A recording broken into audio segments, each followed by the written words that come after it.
Welcome back to The Lost Tactician, where we uncover the forgotten ingenuity that allowed our ancestors to survive and endure against impossible odds.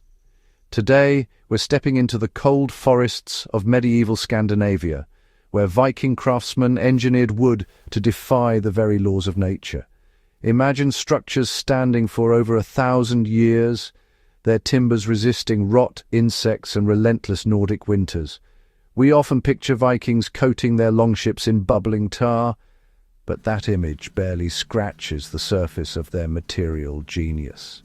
What if I told you their true secret lay not in simple waterproofing, but in a sophisticated understanding of chemistry that would make modern architects envious? Prepare to witness how these so-called barbarians outsmarted decay itself. For centuries, we've underestimated the Vikings, casting them as crude raiders wielding primitive tools. Yet walk through Norway's stave churches today, some built in the 12th century, and you'll find wooden pillars that ring solid under your knuckles, timbers that have outlasted countless stone structures across Europe. How did a people working with iron axes and no written chemical formulas create wood that could survive 900 winters when modern treated lumber often fails within decades? The answer lies in our own misconceptions. We've fixated on tar, assuming it was their singular preservation trick. But focusing solely on tar is like crediting a castle's survival to its paint rather than its foundations. The Vikings understood something we've forgotten. Nature itself contains a sophisticated chemical arsenal, and when properly harnessed through patient, multi-layered processes, wood can become nearly indestructible. Their methods were the result of generations of empirical observation, refined through trial and error in one of Earth's harshest climates. The true genius began not with application, but with selection. The Vikings practiced ore pine cultivation, a technique requiring patience that spans human lifetimes. Master builders would identify slow-growing pine trees, often 2 to 3 centuries old, standing in poor soil where harsh conditions forced dense, resin-rich growth. These trees were debranched and topped, but left standing. Over the next 15 to 20 years, the tree's natural resin would concentrate and saturate the heartwood, creating timber virtually immune to decay. This wasn't superstition. Modern analysis reveals extraordinarily high concentrations of polyphenols and lignans in these ancient timbers.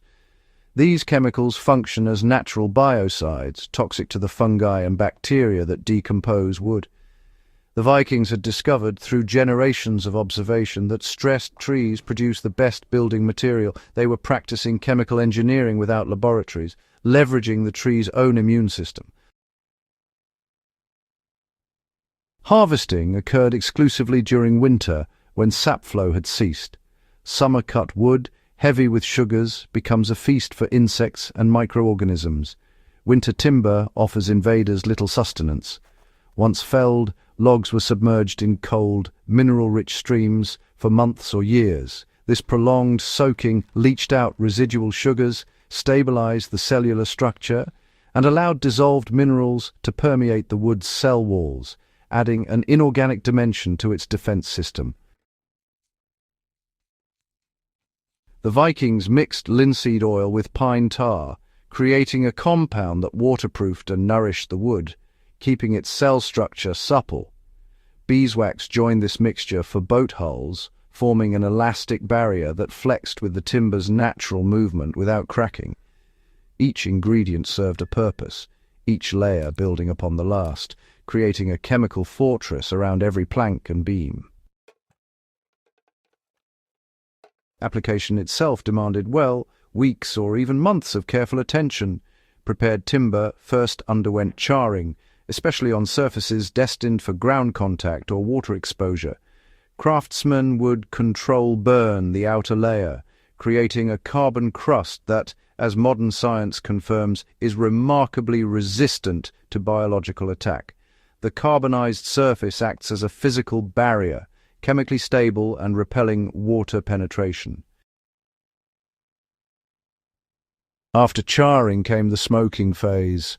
Structures were often built with integral smoke vents, allowing years of exposure to wood smoke from cooking fires. Smoke deposits creosote and other compounds onto wood surfaces, creating yet another layer of protection. The Vikings had essentially invented slow-cure preservation, allowing natural compounds to penetrate deep into timber over months and years. Final treatments varied by application and local climate. Coastal shipwrights developed different formulations than inland builders facing extreme temperature swings. This adaptability demonstrates, I think, a pretty sophisticated environmental awareness. Even the most chemically sophisticated timber would fail without proper engineering. The Vikings designed structures to work with wood's nature rather than against it. Examine a stave church's construction and you'll find no timber in direct ground contact. Posts rest on stone plinths, creating air gaps that prevent capillary moisture from wicking into the wood. Roof overhangs extend far beyond walls, shedding water away from vulnerable joints. Every joint is designed for drainage, ensuring water never pools. The famous Urners Stave Church, built around 1130, still stands because its builders understood that wood needs to breathe. Ventilation gaps allow air circulation, preventing the humid, stagnant conditions fungi require. The structure moves with seasonal humidity changes, yet its joints accommodate this movement without splitting. This represents a holistic approach where chemistry and architecture unite. Consider the Oseberg ship, buried in clay for over 1,000 years. When excavated, much of its oak remained sound because its builders had selected heartwood with natural durability, treated it through their multi-stage process, and engineered the hull with overlapping planks that shed water. Each plank was shaped so water would run off rather than pool. The Vikings weren't just coating wood in preservatives, they were creating synergistic systems where every element reinforced the others. In our modern world of pressure-treated lumber and synthetic sealants, Viking methods feel almost mystical, yet they're profoundly relevant. Contemporary researchers studying sustainable building are rediscovering these principles. The European Union has funded studies examining traditional Nordic wood treatments as alternatives to toxic modern preservatives. Scientists are isolating the specific compounds in linseed oil and natural resins that provide protection, seeking to replicate Viking durability without harmful chemicals. The alpine technique is, actually experiencing a revival in Scandinavia, where foresters are once again stress-treating standing trees for restoration projects and, high-end construction. The realization is dawning that our ancestors weren't working with inferior technology, but with superior knowledge that worked with nature's chemistry, rather than trying to overpower it with synthetic force. There's profound wisdom in patience here. The Vikings were willing to wait decades for a tree to cure itself, to submerge timber for years before use, to build with an eye towards centuries. They understood that true durability comes from maximizing wood's inherent strengths through careful preparation and thoughtful design.